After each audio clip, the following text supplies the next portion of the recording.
The history of playing cards is still shrouded in a number of mysteries, but we'll try to outline what may be considered the most recent estimation by those who are concerned with them and by the general historians of playing cards in general.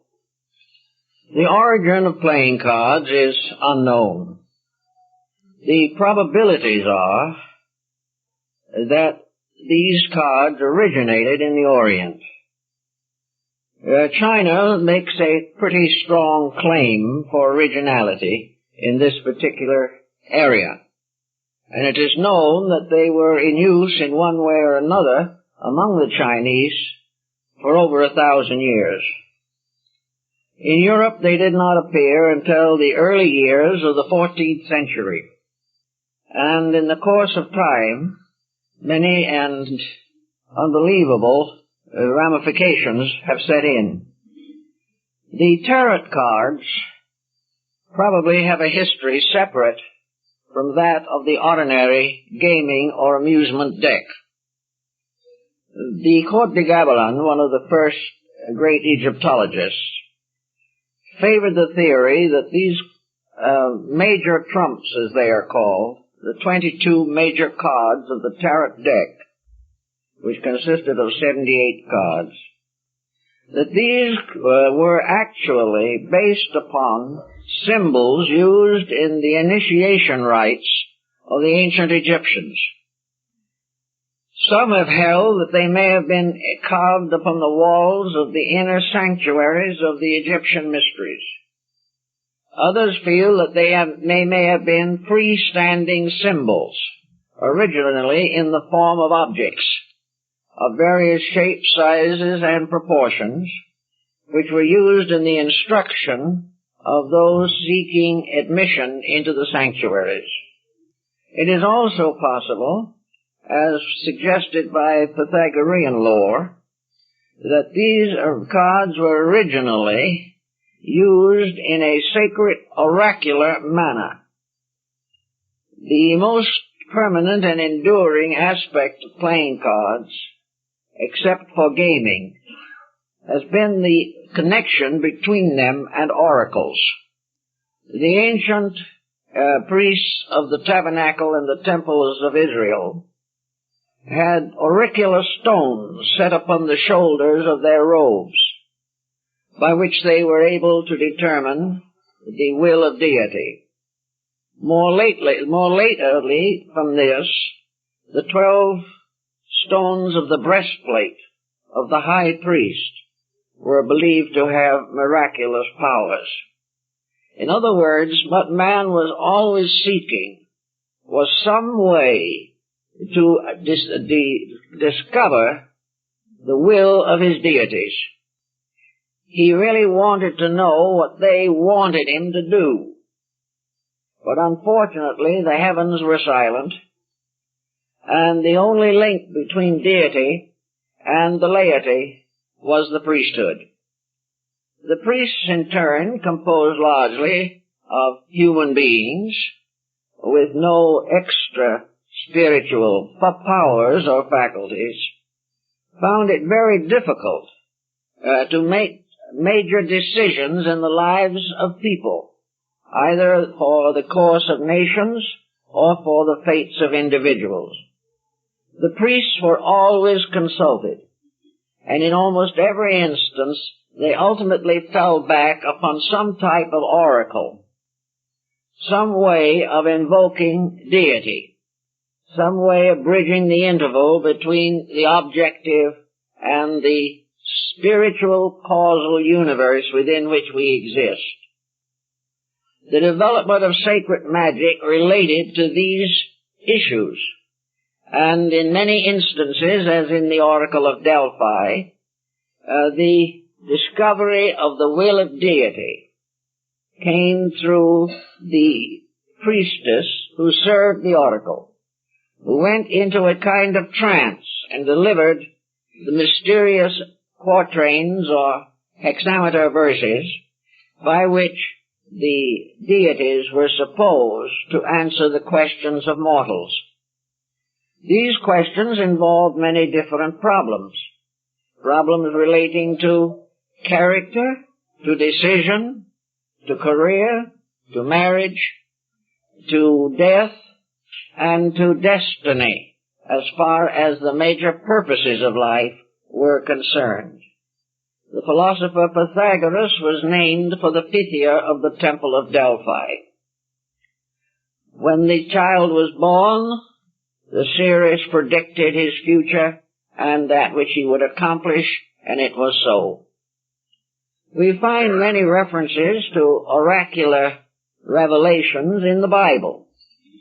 Usually, however, they were not in the form of cards or anything of that nature, but they were in the form of some type of psychic link between humanity and the powers governing the world. Primitive magic existed in all parts of the earth, among the most savage and primitive peoples. Always in the last analysis, decision was left to fate, and fate in turn was revealed through the oracles. The oracles stood for the concept that there's a destiny that shapes our ends, and the various efforts to determine the nature of this destiny developed over a long period of time.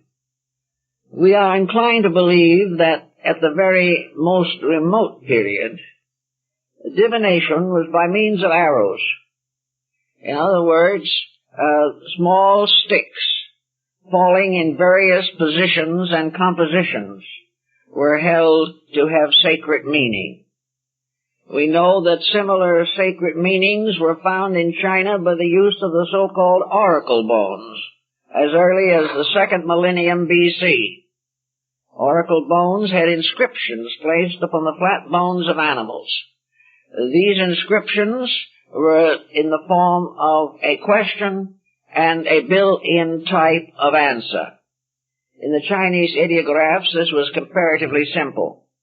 A hot iron was then placed on the reverse side of the bone, causing it to crackle, and the cracklings falling through the inscriptions became the basis of the delineations. We also know that the arrows were perpetuated in China in the form of bamboo tubes with a number of slender rods set in. These rods were shaken out one by one from the tube, and the letter on them was the key to the definition or delineation. Actually, as we proceed further, we begin to come upon another type of divination that was very important, and that was with dice. The ancients had several kinds of dice, both in the Orient and in the Occident. And when they excavated the old streets of Jerusalem and got down to the pavement that was there in Bible days, it was discovered that a number of the stones had board-shaped figures cut into them to be used in playing games of dice or in divination. We know also that according to the New Testament, the lots were cast for the robe of Christ. Lots then became the basis of ownership. When you could not decide naturally to whom a certain article or condition was intended, no one knew what to do about it. They did not know who was always the one to be guilty or the one to be innocent. So lots were cast and the decisions were final. Thus, in a sense, the principle of fate was involved with all of the early uses of divinatory articles. If it is true that the Egyptian temples had within them certain magical figures, also the geometrical solids representing the deities, and systems of numbers by means of which oracles were delivered, we can then remember the wheel of Pythagoras, which, while it may or may not be authentic, is certainly ancient, and by which divination was performed through the combining of letters, particularly the letters of the name of the person asking the question. Always in that period of early study, men turned to the stars for guidance. And the belief of the influence of the planetary bodies upon human life was part of ancient philosophy and still survives under certain persecutions over which it appears to be always victorious. All these little symbols and different articles and different types of things probably led gradually to the production of some type of symbolic card. And one of the earliest names for the tarot cards was the Book of Thoth. Thoth was the Egyptian Hermes. He was the deity that had charge of the books of life. He was the one who spoke for the gods. He was the messenger of the deities. And it was said that he left behind him many books. And it is held by some that the Book of Thoth was really the playing cards, through the constant study and rearrangement of which patterns were created by which human beings could expand their understanding of themselves, their own lives, and the world in which they lived. Actually, then, for the origin of cards, we have 3 or 4 choices. One Chinese, one Egyptian, one Hindu, and one European. All of these have been explored, but they all fall back finally to the nature of man himself, and that wherever the human being has existed, he has developed some type of divination, some way of consulting the invisible and discovering, if possible, the will of the gods as it applied to the projects and purposes of his own career. In most countries, in practically all of the areas, the original use of cards was sacred. They were intended to be used as means of communicating with the powers of nature. They were not profane. They were not originally used for gaming. They were used to answer the questions that were close to the hearts and souls of human beings. In the years gone by, for example, when the penitentiary order was still flourishing in New Mexico, the ceremony annually included the selection of one of the members of the group to play the part of the Christos in the tragedy of Golgotha. In some of the moradas or chapels of these orders, the Christos was selected by drawing a card from an old deck. Whoever drew the certain card became the candidate for this role. Now here is a use of it in the 20th century, which is not so different from what it may have been in Egypt, India, or China. It was the fact that no one wanted to select a person. No individual, even if he wished to be selected, was accepted on this grounds alone. There had to be some kind of a sacred omen, a sacred symbol to indicate this preference. If, as we now suspect, and rather generally, that divination was the original use, then we begin to understand why and how various designs appeared upon these cards. We know, for example, that they are still used, at least underground, in Tibet, where they contain or are marked with the figures and pictures of the divinities and of the sacred objects of Tibetan Buddhism. We have a partial deck in our library that was found inside of an image, inside of a large bronze image. This deck undoubtedly was used entirely for religious purposes. It was not for any intent of amusement. It was in order that the divine laws could be communicated in some pattern or way, and instruction bestowed for the improvement of character. Now this may also have been the old Egyptian form. in which the cards were used perhaps even so far as to determine those entitled to initiation into the sacred rites. So we begin with the use of cards as divinational objects exclusively. Then we find that this is true also of most of the streams of omens or symbols that gradually consolidated in the deck of cards. In the Orient, Persian and Hindu cards are entirely used for religious purposes. Later they gained other fame, but in India, even to the present time, the deck of playing cards is always a religious object. The most important or most common of these decks is the deck of 10 suits, which contain the cards and symbols of the 10 incarnations of Vishnu. Each of the suits is one of the embodiments of the deity. And the pip cards, or the number cards, are ornamented with a device of that particular embodiment. The first embodiment is the fish embodiment, where at the time of his incarnation, Vishnu took upon himself the form of a fish. And at the time of the great deluge, it was this fish that steered the ark with its people and its animals to the final resting place of security. The last incarnation of Vishnu has not yet come. It is called the Kalki, or white horse avatar. In the deck of cards, it shows Vishnu leading a white horse. Each card has each suit card has on it one of the avatars, and is accompanied then by a second court card, usually with 2 horsemen riding in opposite directions. Therefore, unity becomes first manifest as diversity, and a dividing or parting of the ways as represented by the Pythagorean letter, which we now call Y.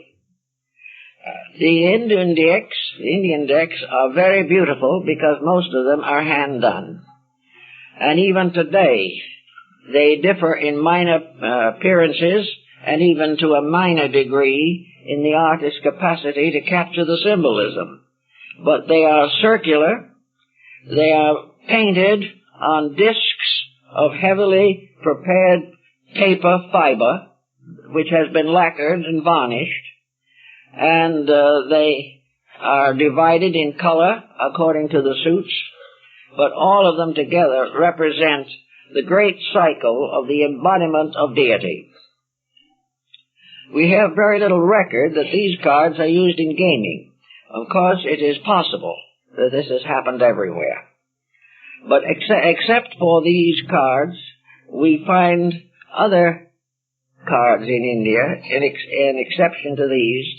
One of the other interesting decks is a complete zodiacal deck, in which the 12 signs of the zodiac become the suits, and the various court cards are represented as deities, usually enthroned upon the symbol of the zodiac over which they preside. This particular system also seems to have been transferred ultimately to Japan, for there we find in the temples of the esoteric sects booklets and small reliquaries with the deity represented and the sign of the zodiac at his feet.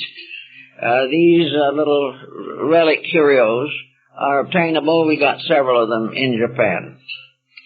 So the astrological deck was a very interesting one among the Hindus. And it may be noted at this point that complete decks of any of these early cards are virtually unobtainable. They are in a few world museums, because those of artistic quality are usually separated and disposed of separately as miniature paintings. They are very beautifully done. The origin of playing cards in Japan is also rather uncertain. They undoubtedly had indigenous types of cards, but when the Portuguese and the Dutch and the Spaniards opened trade there, European decks were introduced. And from that time on, the Japanese created cards similar to the West, but with interesting, curious, and sometimes humorous variations. Wording on these Japanese European cards wordings were usually misspelled, letters misformed, and the attire of the court cards curiously complicated between Eastern and Western costuming. They also in Japan had a number of indigenous decks, which we find no equivalent to in any other country. One of these decks that is most interesting is the deck of poits, the deck that is used only during the holiday or New Year's season. These decks are doubled, one half having a picture of the poet and the first lines of a poem. The second and matching card has only the remaining lines of the poem. They are shuffled, and in order to select the correct termination to a verse, the players have to be very well versed in literature and in the productions of their various national scholars. In the beginning, these cards were also all hand-painted. They are smaller than our cards and are usually blank on the reverse. These people also had a definite gaming deck, consisting of the cards of the flowers and plants ruling the 12 months of the year. Each of these different year cards consisted of a suit of 4, showing the various stages in the development of the flower or plant, from the twig to the bud to the blossom to the fruit. These cards are still used very extensively in gaming. The earliest Chinese cards that have come down to us are very much more slender and narrow than our cards, and are marked with various black spots, apparently arising from dominoes. And it is quite possible that there is a strong connection between Chinese cards and dominoes. And there is also quite a possibility between the Hindu cards and the ancient game of chess. There seems to be no doubt that a number of primitive games were combined by various nations in the production of suitable card symbols. The game of chess, for example, was played in India by the Mughal emperors, and the chess board was the courtyard of the palace. And each of the pieces of the set was played by a living person. Various other variations on these difficult and complicated themes can be picked out and have been traced to the best of ability, but the findings are by no means conclusive at the present time. How the various cards of the Near East, possibly Persia or India, reached Europe is again uncertain. Some believe that they were brought back by the Crusaders, whose experiences in the Near East undoubtedly included a study or an acquaintance with the gaming and gambling systems of these countries. Another interesting improvisation lies in the possibility that playing cards were introduced into Europe by the gypsies. The gypsies themselves are mysterious people, and their name includes the word Egypt, gypsy, and it is believed that they may have been remnants of the old Egyptian sacerdotal sects that were driven out by the rise of Christianity. The gypsies became wanderers upon the face of the earth, and they brought with them among their treasures, apparently, a number of elements of soothsaying or prediction and prophecy, psychism and clairvoyance. The gypsies had their own cards, but they also used crystals and palmistry, and probably a little hint of astrology mixed into it somewhere.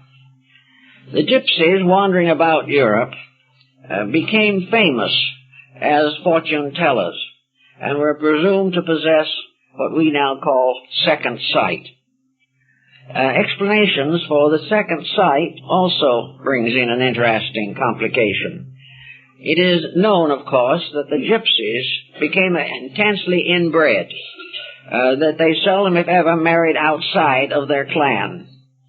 And in the course of centuries, this inbreeding is believed to have strengthened the psychic propensities, that in some mysterious way this inbreeding helped to perpetuate a traditional descent of memory, that the individual was closer to the past, to his own background, and to the environments of his ancestors, as the result of having more intimate and continuous contact with the bloodstreams of those who had gone before. Regardless of how we want to view this, certainly the gypsies received a very strong support for their mystic arts. As we come down through, we've examined certain of the cards, particularly the major trumps of the tarot deck, and these are obtainable now almost anywhere where there is a strong Italian colony. They are still used as gaming cards and for divinational purposes in Italy and in Hungary and in some of the Balkan area.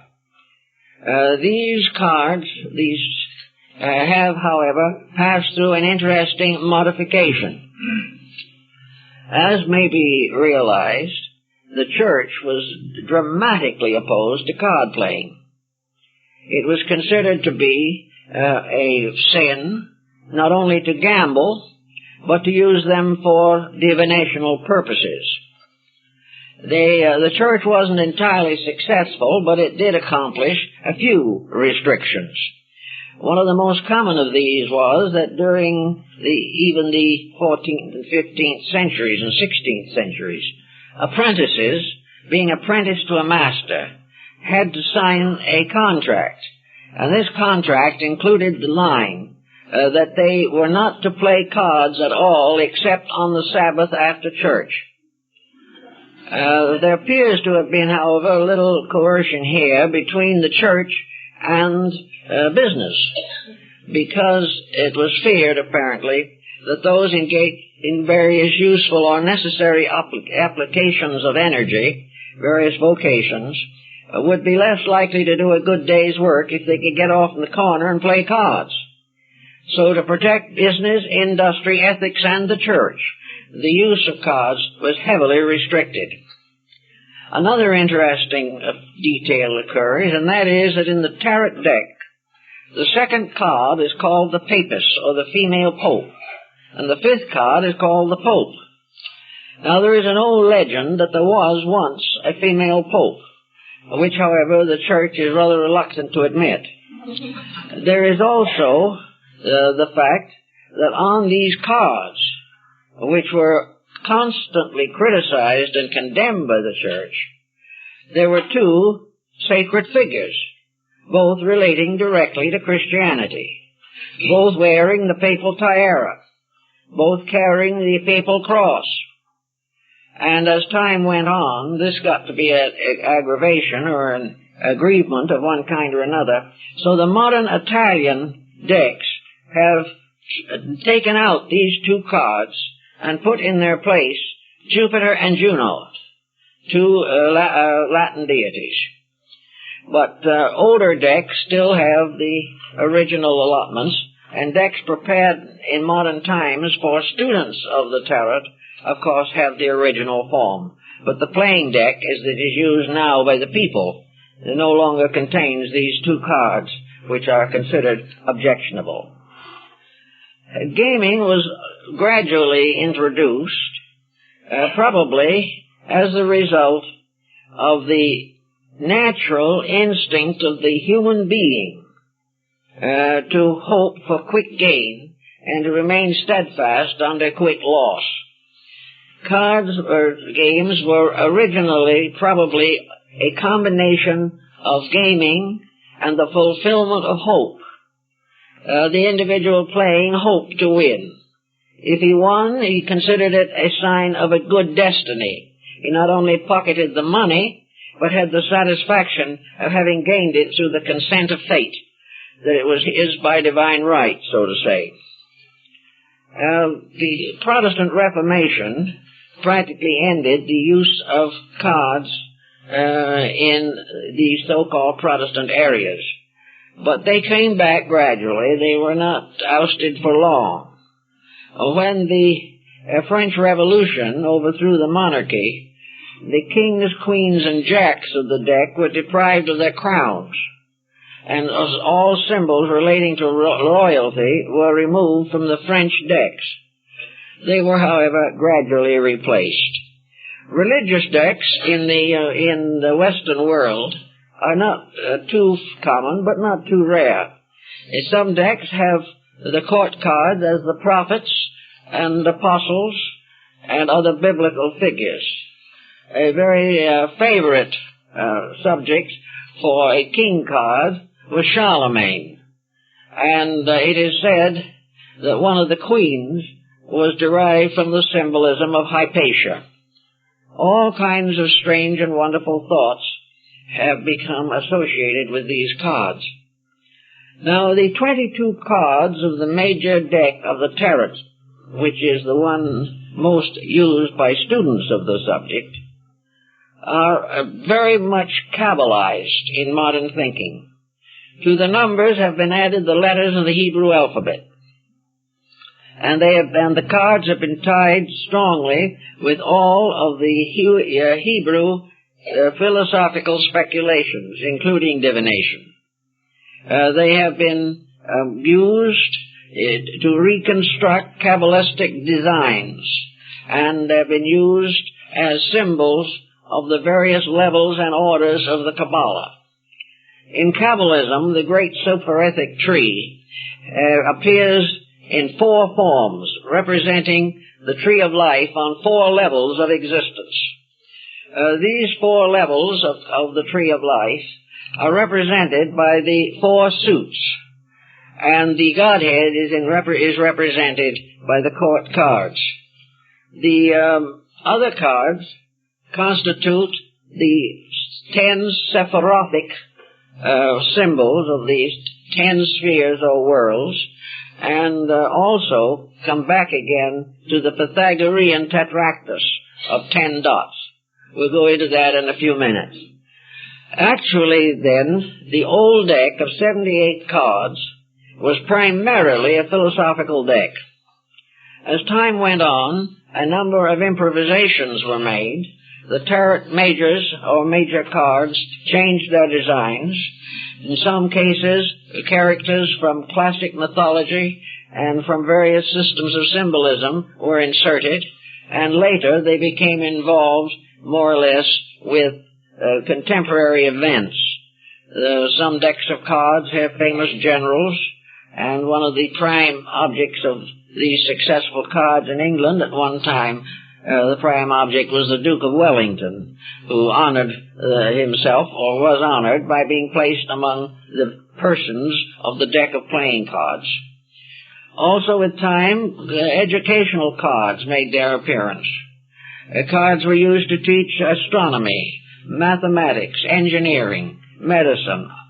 They were used to perpetuate literary and philosophical conclusions.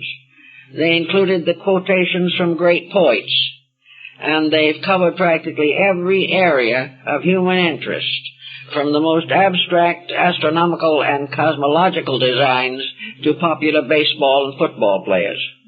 The cards were used in a great many areas, gradually secularized, until the sacred elements or patterns were practically forgotten. The deck of cards that we use today is based upon English decks, and English decks in turn originated in France. The cards from the beginning of their introduction into England, probably in the 15th or early 16th century, have not varied greatly in design. They have been more or less consistent in the unfoldment of their symbolism. The older cards have a great charm that are more or less missing from the commercialized decks. The older cards were little works of curiosity in themselves. The various cards had interesting and intriguing designs, and the court cards usually represented the various persons' full length and in approximate and appropriate garb. One way of dating the cards in England and France has been the costuming of the earliest known decks. By this, it is assumed that they began by contemporary costuming. In the development of our modern deck of cards as we have it today, a number of other interesting situations came into focus. Originally, the three court cards of the deck were the king, the knight, and the page. The three cards continued in this way for some time, and then with the rise of some feministic movement somewhere, the queen was introduced. Now, the queen was introduced by combining the knight and the page and calling it the knave or the jack, so that that card took the place of two cards, and the queen was inserted, so that it was a deck of king, queen, and jack. Now, maybe more behind this than first meets the eye, inasmuch as the family, the court card family, as represented on the thrones of Europe and throughout the aristocracy, consisted of the father, mother, child. This was the great 47th proposition of Euclid, or rather, more correctly, of Pythagoras, but attributed to Euclid. Therefore, the court cards were transformed into a family. And this family, in early religious thinking, became symbolical of the three persons of the Trinity, so that each of the decks of cards had four suits, and each suit was a trinity. This trinity of the principles or powers of things extended out and was served by the pip or number cards, of which there were always 10.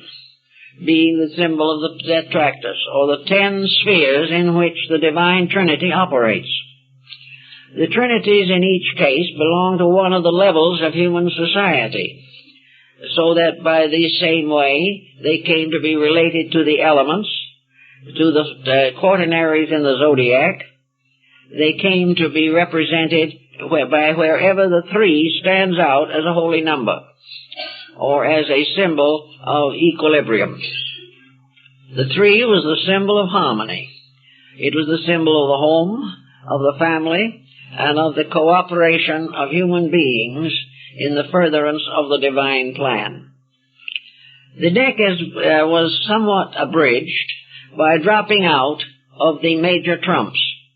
The major trumps were no longer included, and I think where this change took place, we probably are very close to the time in which gambling or amusement took over and the sacred symbolism gradually faded out.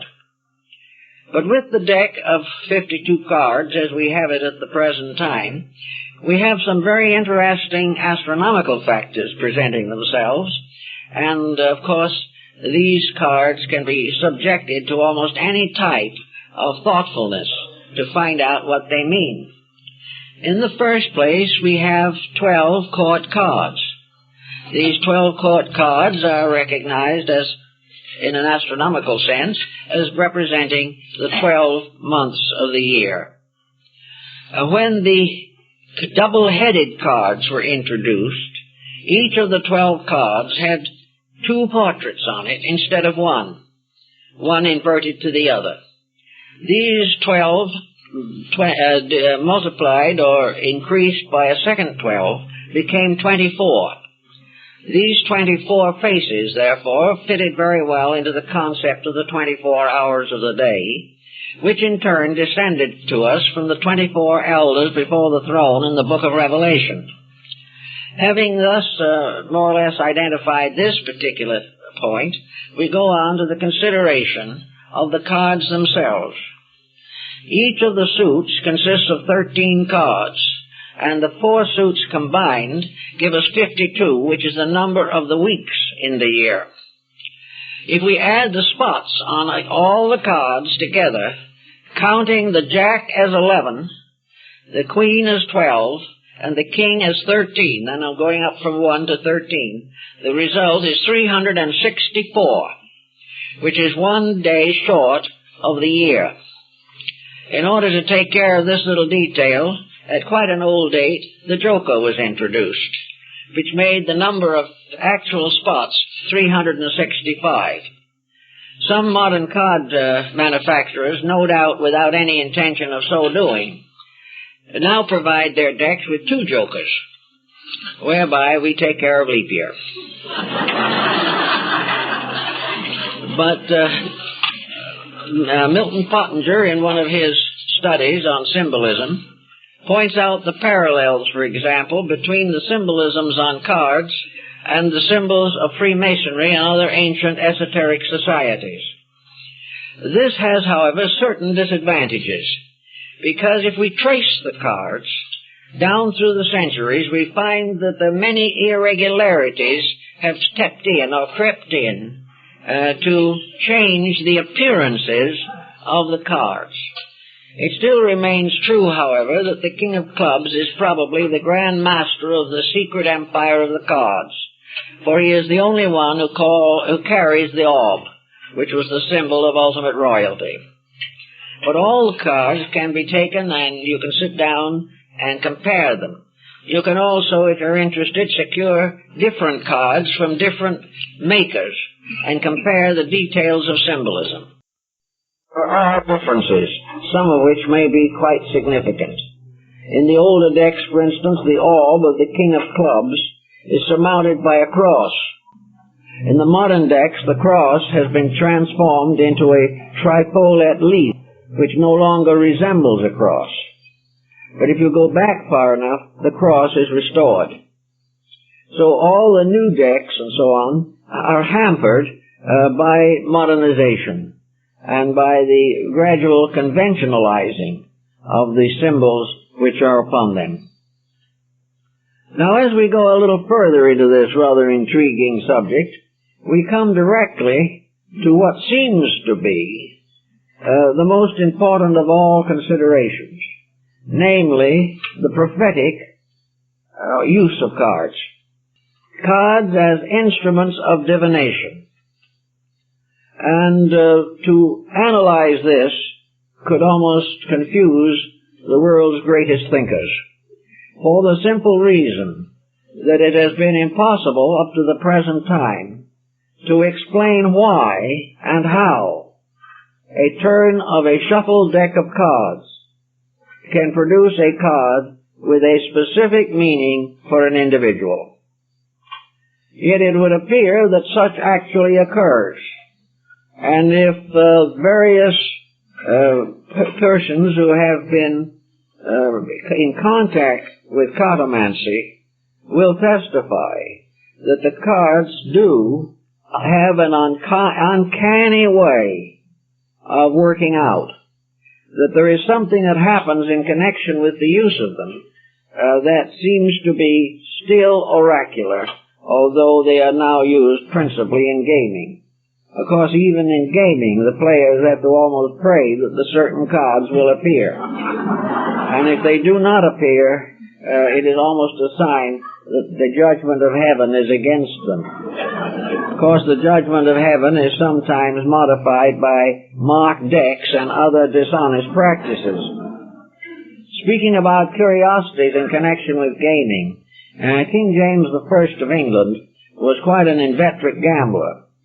He used to love to go down to Gray's Inn and play with the attorneys down there, his favorite card games. It is even said that many titled ladies enjoyed this for avocational interest. But the king himself was apparently a very busy man, heavily burdened with the responsibilities of state. And when he played cards, he sat and one of his servants sat beside him and played the cards.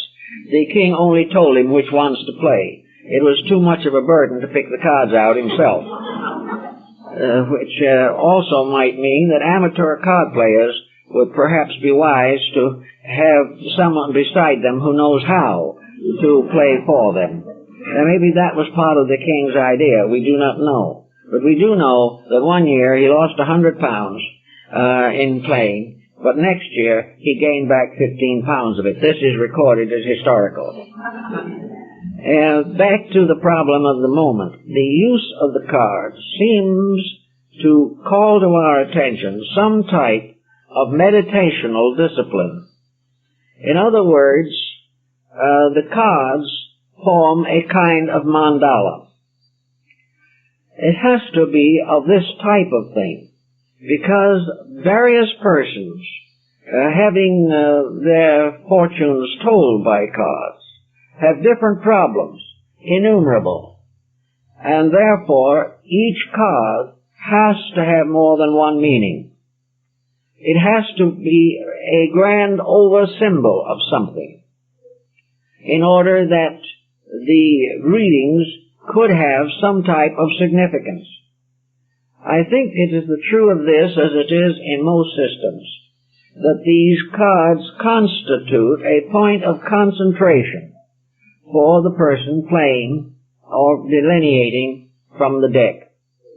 This would be true in comparison to many other types of art, the primary purpose of which is to focus attention, to bring the mind to a point, to eliminate outside considerations, to absorb the person in a particular purpose. This might well be true of the gypsies and of other psychics who use cards. The cards are really not the source of the prediction. They are the concentration point by which the card reader makes his own interpretation. If, for example, images can appear in a crystal ball, and those involved in this belief feel that such happens and claim that it happens, then a kind of mental imagery can be stimulated by the various cards, each of the cards having a more or less general meaning, is adapted to the life of the person, and then the individual who is interpreting the cards has to pick it up from there and carry it to a completion. Another interesting possibility arising in card reading lies in the interlocking of the magnetic field of the player or the diviner and the subject. The individual may attain a certain contact telepathically. The medium, being a sensitive person, and the card delineator is a psychic without question, the concentration and the proximity can result in a mingling of mental energies or psychic energies. The individual who is being read may have within himself a fairly clear picture of his dilemma, of his situation, or of his need. This can be transferred to the medium, and the medium therefore gains an instinctive, intuitive, general concept of the person for whom he is reading. This in turn makes it possible for him to draw upon the subconscious information belonging to the person who asks the question. Take, for example, a simple case. An individual loses a precious object. He goes to a gypsy who reads the cards and tells him where it is. He goes there and finds it. Now this looks like a nice tight little miracle, and would certainly gain distinction for the delineator. But it is also true that it is quite possible that the individual who has lost the article has forgotten where he put it. But in his subconscious, the record of where he put it is still present, and could be, by hypnotic thought, revived. If he put it anywhere, his subconscious nature, his unconscious self, knows where the article is, although consciously he does not. In another case, the individual's unconscious knows what he should do, but is unable to transmit this to his outer personality. The inner person may also know the danger that lies ahead, but it is not brought into consciousness. a psychic using a meditational device to concentrate energy may very well pick up that which is locked in the unconscious of the subject, but which is nevertheless actually there. Now, in matters relating to larger circumstances than this, we have to realize that everything that exists, even minerals and plants, do have a degree of the unconscious available to them.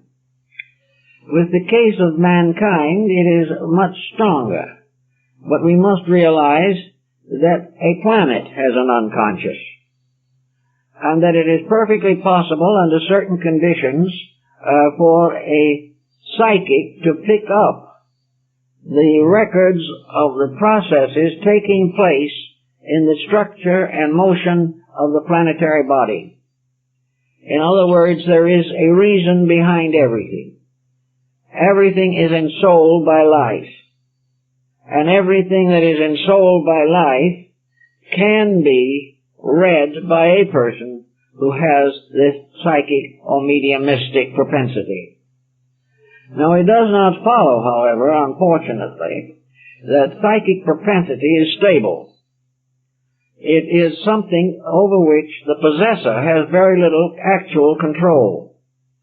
It is not inevitable that the person, the medium, in a state of meditation or light trance, working with cards, is always going to get the right message.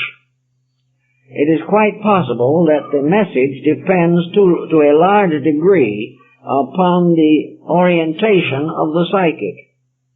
If the psychic's own nature is disturbed, or there are conflicts of interest, or there are situations that cannot be reconciled within the psychic, then the readings may not be correct. There seems to be no way of telling just how this happens.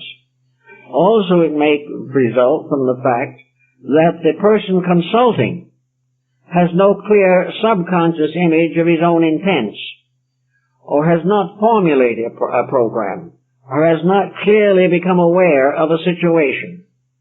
Under such conditions, the message may not be correct.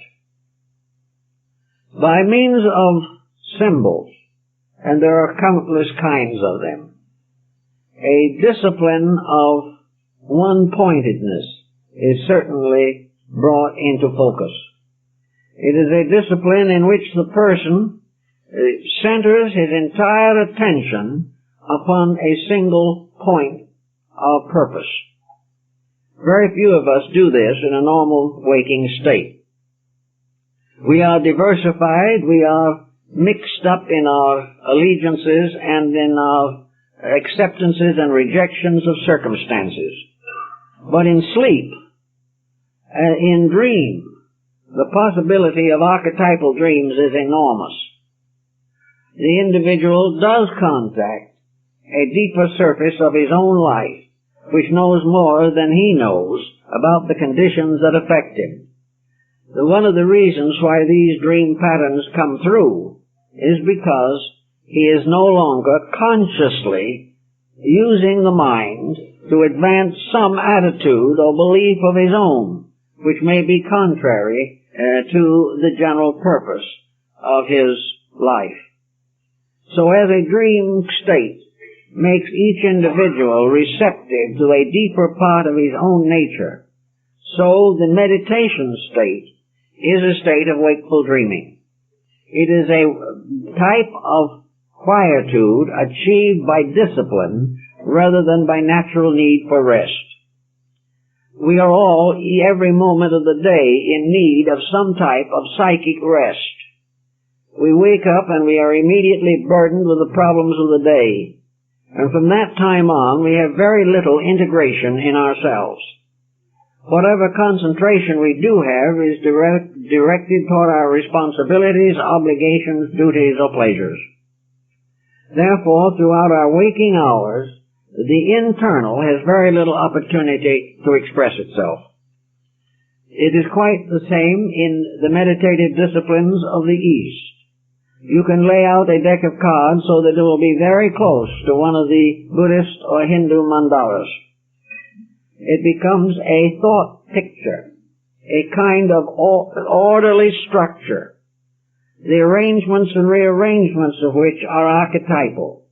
It has something in common with I Ching, the classic of changes in China, because these readings, seemingly obtained by chance, by something like the falling of coins or the dropping of whole and broken wooden bars, these things seem completely fortuitous. The I Ching, by the way, came into the West under the name of geomancy, which uses exactly the same principles. But usually the readings are appropriate because the individual, having a certain project within himself, interprets into the reading the field of his interest, and can almost swear that the original reading was intended for him alone, simply because he personalizes it. He makes it his own. He gives it a centeredness that provides what he regards as authentic information. Now, in the use of cards also, we have a great many philosophical concepts. The possibility, for example, of a rule or law governing what we call chance. In the ancient times, there was strong division of opinions concerning the fate or fortune of life. Most of the philosophical people of all times have believed that life is under law, and only those who have more or less discarded both religion and philosophy are willing to accept that they are the victims of chance or circumstances. This providence that shapes our ends is therefore something that is predestined and foreordained. It is something that must happen. But how does this must happen tie into the idea of the fall of a card out of a deck, in which there are other cards, the deck has been shuffled and cut? How are we to say that the one significant and appropriate card comes out of the deck? Some would say that it is the will of God, which covers a multitude of uncertainties. Others will believe that there is some kind of a machinery behind the individual which causes these predestined occurrences to arise in various ways. There's hardly anyone lives a life in which they have not at some time received a warning or an omen or a hunch or an intuition that came true. Now this means apparently two things. One, that the individual is in some way related to life in a manner that such curious coincidences are explainable in terms of natural law. We do not know just how to explain them, but that they must be explainable. The second thing that you find in divination is that there are indications, quite obvious and evidence, that these cards predict events that have not yet occurred. In other words, they will tell the outcome of a circumstance that is still uncertain. We know that as individuals we do not have full control over the circumstances that we approach each day. There are possibilities, there are certainties, there are impossibilities, and we must be faced with all of them. Therefore, if there is a power somewhere to anticipate future events, even over a period of centuries, to describe in detail occurrences that have not happened, this presents a very elusive but intriguing subject. One answer to this has been that there is no change in the life of the person or of the world, which is an immediate change. Change occurs not in the body, but in the psychic content. In other words, an earthquake does not suddenly occur merely through a superficial accident. It is not something that just happens. An earthquake is an effect, the cause of which must be equal to the effect which it produces. This is one of the basic Hermetic axioms.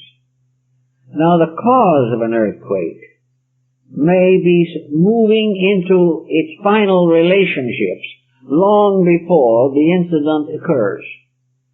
But if the cause of the earthquake exists subjectively, there may be and is evidence that this subjective cause is sometimes intuitively recognized by a person. That someone tunes in to a process before the process terminates. This seems to be, to a degree, true in the case of card reading.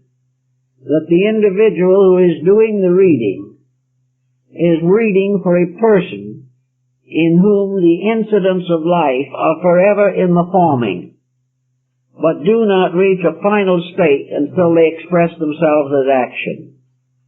It is quite possible that the psychic field is building up towards something, and that the diviner is able to tune in to this.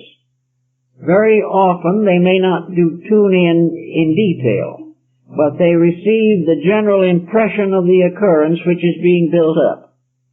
A doctor can do the same thing on the physical level. The doctor can tell a patient very largely the state of his symptoms and what they will lead to if they are not corrected.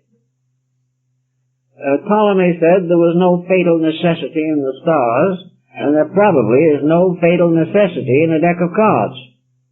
But as the doctor, because of acquaintance with the development of an ailment, can give warning, can perhaps apply remedy, and can certainly diagnose the situation and arrive at a general prognosis of it. So there is within man a power to know the true condition of self, something that is not within the general reach. Some believe that this knowledge of the true condition reposes in the soul, and that therefore the soul is the key to all prediction, all prophecy, all omens.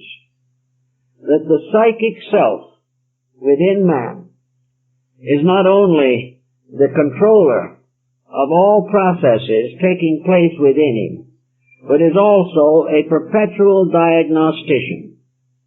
It is present in him and is capable of warning. It is capable of pointing out internally, through intuition, through hunches, the development and ultimate of a course of action. It also could very well tell him, in character analysis, the profession he is best fitted for. For the psychic center, the soul, is the manager of both the mind and the emotions. But when the mind and the emotions become too active, too highly specialized, this other, smaller, quieter voice is not heard, and if it is heard, it is rejected or ignored. So the seat of all forewarning probably rests in the individual soul, in the world soul, and in the divine soul. In these levels and in these areas, the life of the individual is no longer an uncertainty. Now in India it is held also that persons coming into birth have a certain power of choice as to the phases of their lives and natures which they will develop in a certain embodiment. Indian astrologers have done a great deal of work in relating to this subject, but for the most part their findings have been difficult to transfer into Western life. But the principle is that when we come here, we unconsciously know why. We know just about what is happening. And because without the interference of the material mind and the emotions and the inhibitions of the body, the individual is able to listen more directly to the needs of the soul. He may choose a difficult life. He may choose to end a life in tragedy, because he knows that in the great pattern of things, this is necessary for his own growth. The doctor may therefore warn his patient that he'd better have surgery if he wishes to recover, and if he waits too long, he won't recover. And the soul inside of man can say, you need this discipline. You'd better have it as soon as possible. Otherwise it will recur, and the mistakes you are making will multiply, and your condition will worsen. Realizing these types of things, we can take as perhaps a fact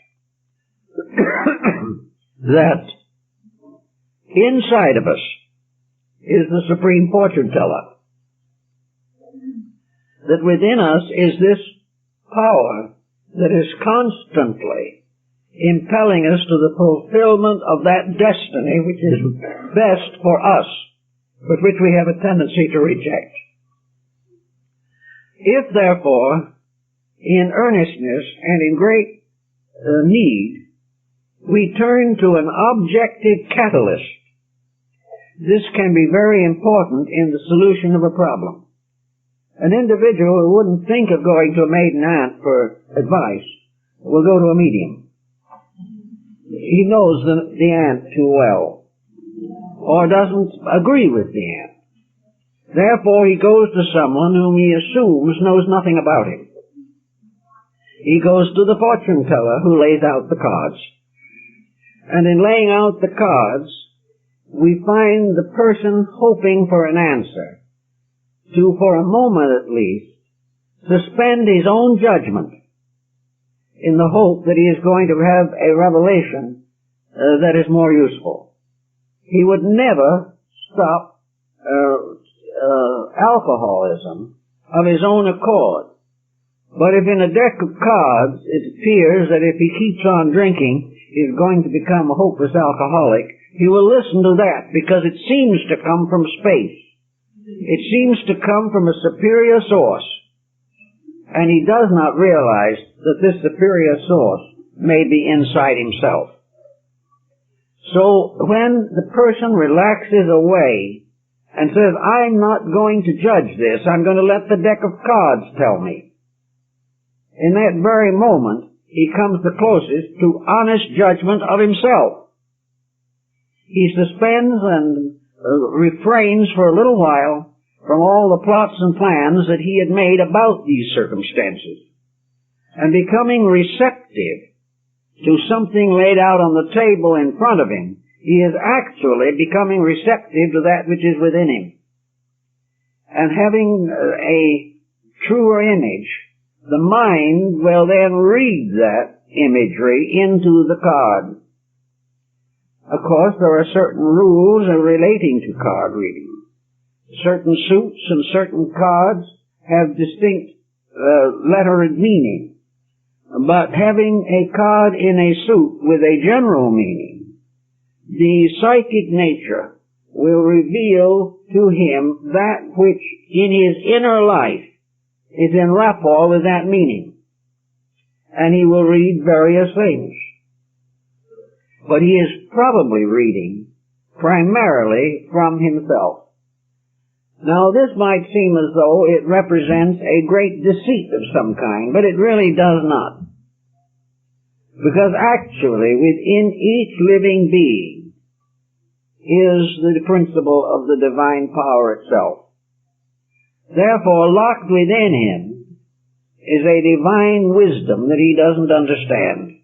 He doesn't know. He's been fighting to gain consciousness of it, but he is only very moderately successful. The power of light within himself is the power of deity, in which rests the premonition of all things. The determination of the existence of every living thing rests in the divine. A spark of this divine is in each of us. And if we can get back to it as far as possible and listen to it, we will discover that it has all the answers that a life like ours requires at any given time, inasmuch as these answers are related to the degree of insight and understanding with which we can use them. So each person has his prophet locked within himself. He has within himself the wise principle, which is the wisdom of God in him.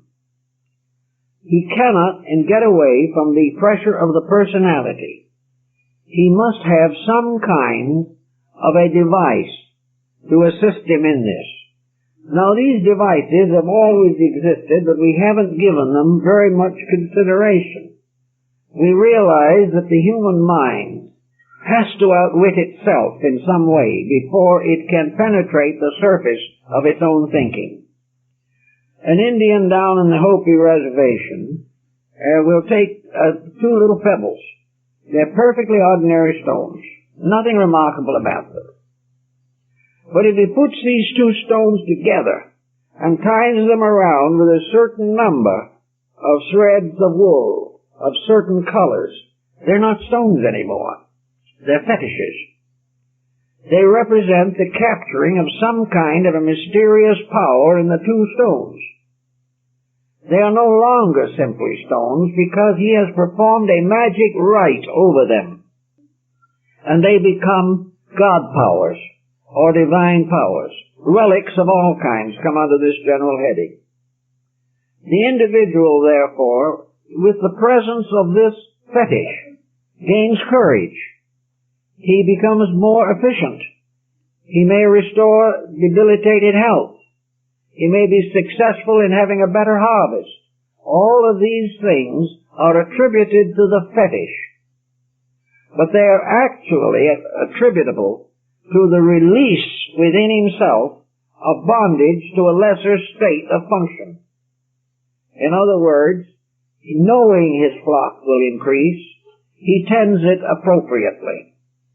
Knowing that his health will improve, he follows the wisdom of the medicine priest and takes care of his health the best he can, following the ancient tribal laws. He becomes obedient to a conviction which he has created by magical means.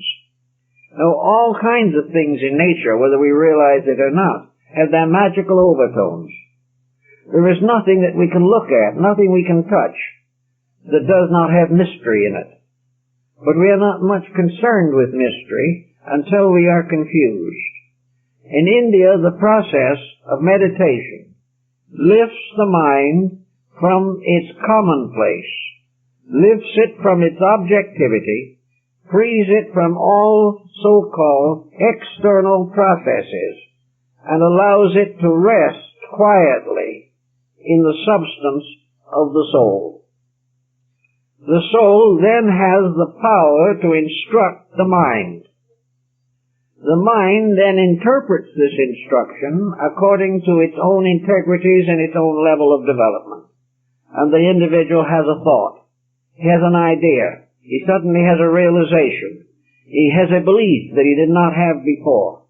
And these various manifestations, conditioned by the mind so that he can accept them, become the basis of changes of all importance in his own life.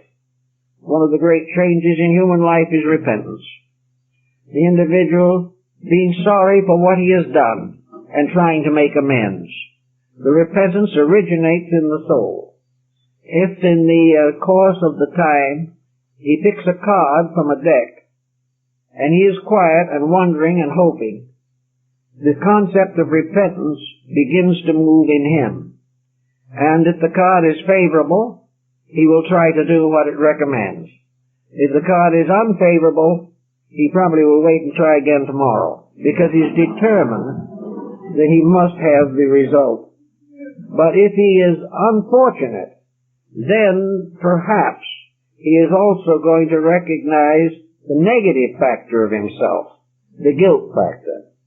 The factor that he knows that he has definitely done that which is wrong. And the unfortunate card may prevent him from complicating or compounding the mistakes he has made already. The bad card becomes a warning against something. And in his own soul, he knows what that is. So there are so many different implications and applications to divination with cards that the only practical way is to read a good handbook on the subject, but always remember that the true decisions arise within yourself. Dependence upon psychic communication is fraught with many dangers, especially when this communication is not solutional to the major values of life. Many psychic revelations are so general or so optimistic that they present no useful contribution. It is only when a proper rapport is established that the individual knows what he needs. We all know what we want, but only the wise know what they need. And in the interpretation of the cards or the crystal or any other form, the superficial part of ourselves wants an answer that will supply us with what we desire. But the deeper part of ourselves is always searching for that which is the greater good, that which will assist us in developing and perfecting our own natures. So if you are given to card reading, if you are given to astrology, if you are given to any of these fields of mysticism, remember always that they are meditation centers by means of which it is hoped that you will explore the deeper part of yourself and find out what your needs really are. A horoscope is a psychological pattern. It is not only something to tell you whether you'll be rich or poor. It is something to point out the chemistry of your own consciousness. And if you are able to relax into the knowledge of yourself, you will constantly receive constructive guidance. But if you relax only into the knowledge of your desires and the fulfillment of your ambitions and appetites, you will get into trouble. But even in cases of this kind, the soul seems to operate more than we realize. The Mademoiselle Lenormand was the astrologer of Napoleon I. She was his guide for many years, and she was also a palmist and a card reader. She was probably the greatest psychic consultant of her generation. She told Napoleon to stay out of Russia, that the evil card told her that if he went to Russia, all would be lost. But Napoleon thought at that time that he was more important and more powerful than a card. So he went to Russia, and that was the end.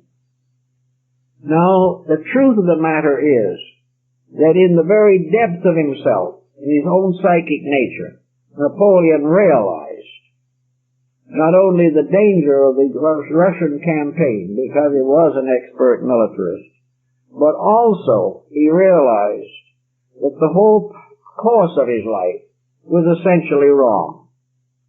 But he concealed this from himself. He concealed his fears from his own mind. He covered his doubts with his arrogance, and he covered his weaknesses with his ambitions.